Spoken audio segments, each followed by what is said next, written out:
Wow,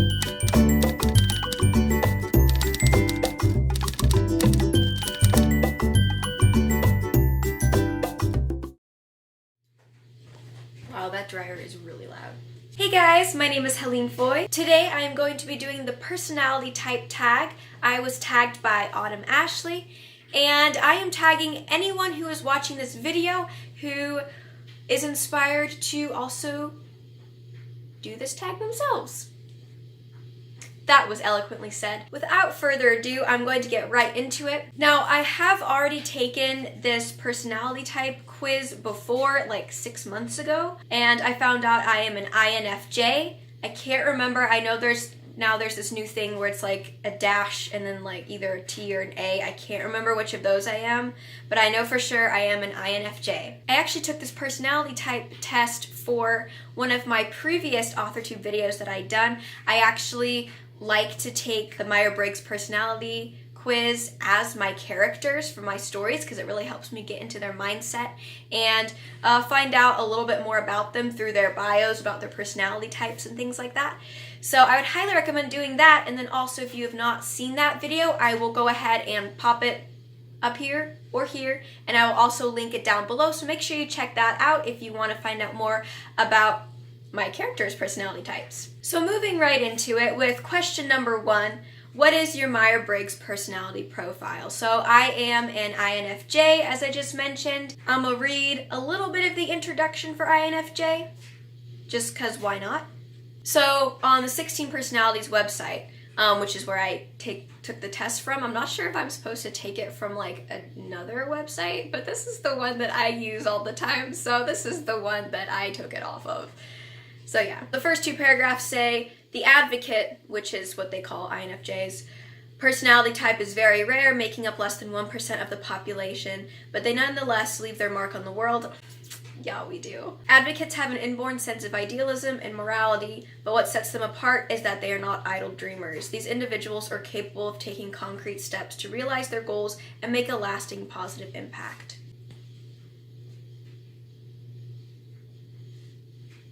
People with this personality type tend to see helping others as their purpose in life.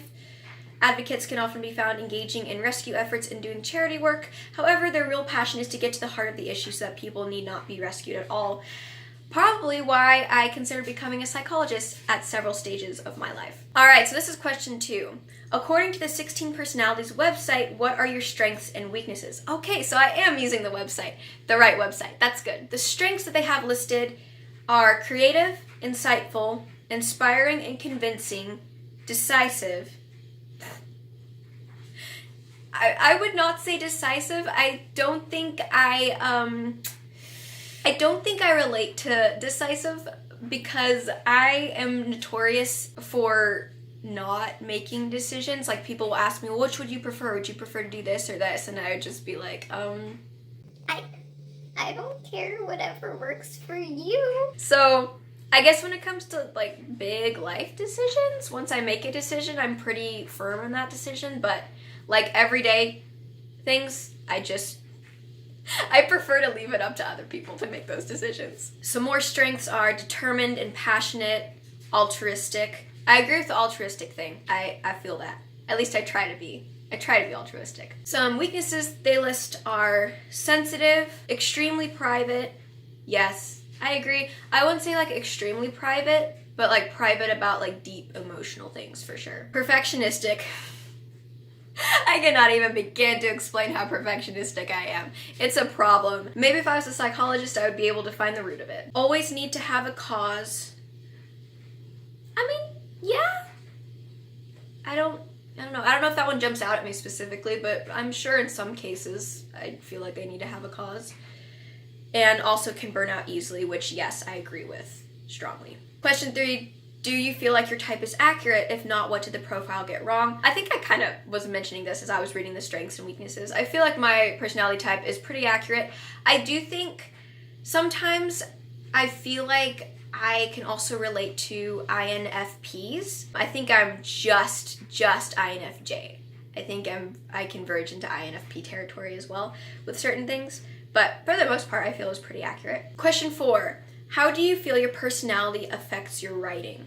So actually, I found a few quotes from the bio thing. Advocates find it easy to make connections with others. So with that, I can definitely see it relating to characters, because I definitely find it easier, I guess, to delve into a character's mindset and to kind of analyze them and figure out the dynamics with other characters and how that's going to play into the story. Another quote is, people with this personality type tend to see helping others as their purpose in life. Their real passion is to get to the heart of the issue. And kind of along the same lines, getting to the heart of the issue, I think once I know the characters, I'm really able to kind of get to the heart of the issue and pinpoint some conflicts that could potentially arise with the characters' histories or situation they find themselves in and the way that they interact with other characters. Just like different conflicts and ways that their personality could change and evolve over time, if that makes sense. Question 5. Have you ever written a character with your personality type? If so, describe your character. I'm gonna have to dig real far back into like my early attempts at writing a novel, because most of my recent characters are not my personality type. I think one that's coming to my head right now is this character. Her name was Nimue, Nim for short, and this was an elemental type novel that I started writing, and basically I wrote this when I was 11 or 12, and basically it was like a fanfic. You know, when you like insert yourself into a fanfic with, you know, your celebrity crush, it was kind of like that, except as a novel. So there was a whole story. It wasn't like I was basing it off another person's book. It was its own story I made up, but the main character was basically me, and the guy she ends up getting with was my ideal boyfriend. So it was kind of like a self-insert fanfic in that sense. But that's about the last time I can think of that I did a character that was almost exactly me. I think for the most part, a lot of my characters have bits and pieces of me in them, you know, some things that I'm also passionate about, or some of my same fears, some of my same weaknesses and my same talents, but not completely me and my personality type. Question 6. Do you struggle to write characters with different personality types? I would say not really. And I think actually this might come from, again, as we talked about earlier, INFJs are good at connecting to people, and I think also the fact that I am also really into acting. I think with acting, you know, the main thing with that is putting yourself in the character's mindset. Even if that character doesn't have the same way of thinking or the same personality as you do, you really have to train yourself to get into their mind and see the world through their eyes. And I think that's helped me a lot when it comes to writing characters with other personalities. Because as long as I'm in the character's head and I know what they're thinking and I know how they see the world, then the story usually comes from there. Question 7. What are your strategies for writing characters with different personality types?